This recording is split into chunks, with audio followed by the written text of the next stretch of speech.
Whether they were at the funeral, lined the processional, or watched from their homes today, thousands gathered to honor and remember Boulder police officer Eric Talley. Good evening. Thanks for joining us at 5. I'm Ann Trujillo. And I'm Shannon Ogden. Glad you're here. We lost 10 people last week in Boulder, from 65 years old to 20. Today, the focus is on Officer Eric Talley, his wife, and the 7 children he leaves behind. Our CB Cotton and Ivan Rodriguez were closely watching today's event. So let's begin our team coverage tonight with CB, who joins us from Boulder. Ann and Shannon, we've been talking about who Officer Eric Talley was, and today we got to see just how big of an impact he made, not only by the number of people who showed up, but also by the magnitude of the words that were shared.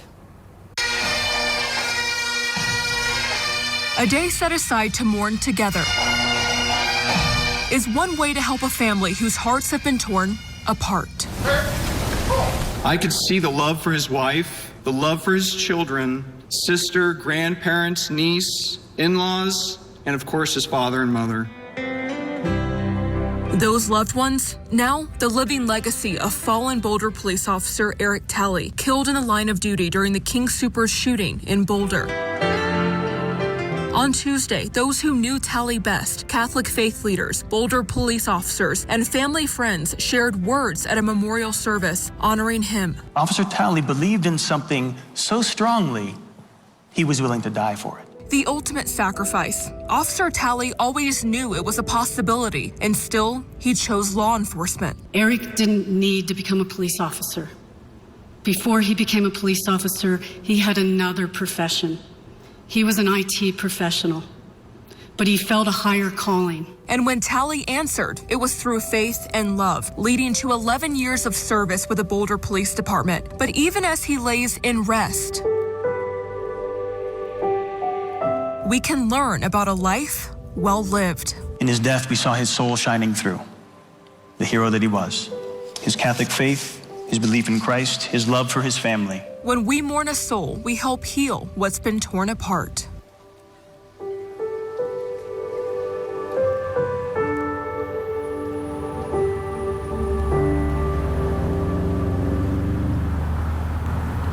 Governor Jared Polis also gave his remarks during the memorial service, and he also gave this vow to family members of Officer Eric Talley. As governor, I speak for the entire state of Colorado when I say that we are here for you, and we will always be here for you. Those that didn't have the honor of knowing Officer Talley in life now know him in blessed memory. And coming up at 6, I'll share a special poem written by Officer Talley's children back in 2019. We'll also hear the end of watch radio call for Officer Talley.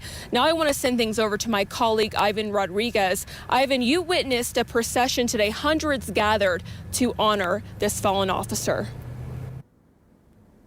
CB, that memorial was held in this church right behind me, Flatirons Community Church. During the procession, we saw police and fire departments from all across our state, including Wyoming, Utah, and Montana, all of them coming together to pay their respects to Officer Talley and his family. Around 8 o'clock Monday morning, people started gathering alongside Highway 7. In respect for Officer Talley. Some carried American flags, others the sadness and disbelief in their hearts just 1 week after the shooting in Boulder. Just a deep sense of sadness. It's sad all the way around. They wanted to honor Officer Talley's ultimate sacrifice, as did the endless line of law enforcement and first responders from across Colorado and surrounding states. When Officer Talley's hearse drove by, officers stood in front of their vehicles and saluted as the procession continued to Flatirons Community Church. We've been through so much as a society, and now we have to do this, and people taking the extra time to come out and show this, I think that's really important. For Paul Carey, Officer Talley was a great guy. He was a great dad. Officer Talley's loss hits close to home. My wife's a Boulder cop. Worked with Officer Talley.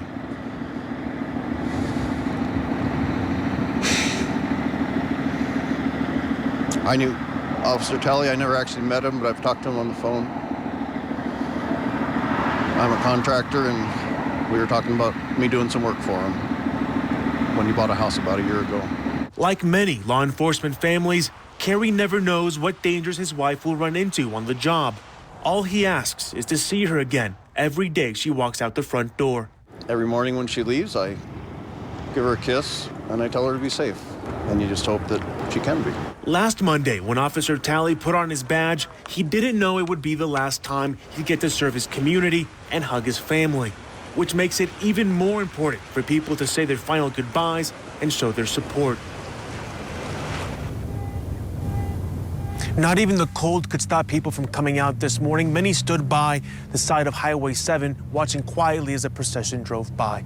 And beautiful tributes. Ivan, thank you so much. And CB as well. Thank you both. And listen, if you need any help during this time, there are people to talk to. Colorado Crisis Services has people standing by 24/7 to take your call. The number, 1-844-493-TALK. Again, 1-844-493-8255. And the Colorado Healing Fund is collecting donations for all the Boulder victims and their families, and you can donate right now if you'd like at coloradohealingfund.org. You can also text the word Colorado to 20222. One more thing, just before this newscast, we found out that since last week's shooting, more than $1.3 million has been raised for the fund. That is thanks to more than 12,000 individual donors. All right, we have some good news tonight about the COVID-19 vaccine. CDC Director Rochelle Walensky says data suggests vaccinated people do not carry the virus. She also is clarifying comments she made yesterday about another possible spike this spring and, quote, impending doom.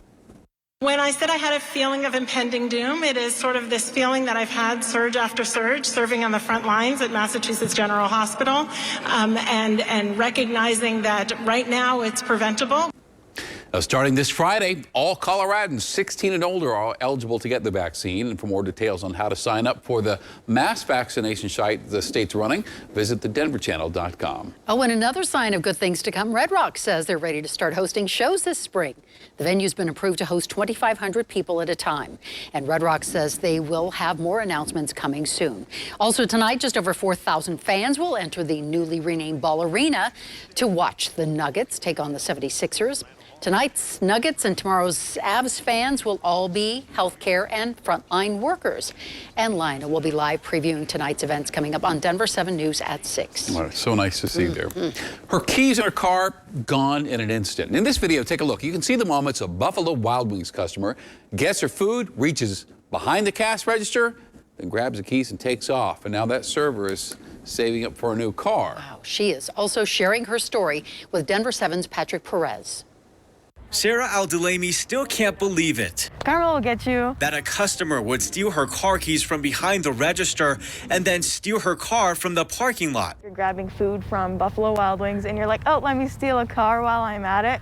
That's just, you have to be at a certain type of low to be able to do that. This happened at the Buffalo Wild Wings location near 36 in Syracuse in Denver Friday afternoon. Sarah says she was getting ready to leave when she noticed her keys were gone. And once in the lot, so too was her car. Check the cameras, and the cameras aren't pointing in this direction. But the camera above the register showed Sarah all she needed to see. We see her grab the keys at 3:05. Put them in her to-go bag. You're a grown woman in your 40s, 30s, and you take keys from a teenager or someone who's working hard. Her family believes a woman in the 2008 orange Jeep Compass may be in the Pueblo area after getting a tip on social media. Sarah reported the theft to Denver police, but she hasn't heard much from them. A spokesperson says the investigation is ongoing. They said they were going to send a cop out, a detective out, and they'd give us a call back, but they never did. Now she's focused on saving up for a new car and finding a new job. The customer service is pretty draining. It is a fast food restaurant. And then my car getting stolen right out of the parking lot. I was like, you know what? That's it. I'm done. So I did put in my 2 weeks. And hopefully she'll be putting her keys in the less conspicuous place, out of reach of customers with an appetite for stealing. If you happen to recognize the woman in that video, or perhaps you've seen Sarah's car around town, call Denver police. They definitely want to hear from you. We're in Denver. I'm Patrick Perez, Denver7. To forgive or not to forgive? I will die with this debt. I will never pay it off. We have 18-year-old, 19-year-old, 20-year-olds making major financial decisions about borrowing thousands of dollars, and they don't, really understand. More than 800,000 Coloradans are living with the burden of student loan debt. Is it time to erase some of what they owe? That students and their families are feeling this in their pocketbooks. You're never going to make everyone happy. We're going 360 and looking at what you had to say about it all. Next. Cold tonight, but then a big warming trend when we might hit 80 degrees.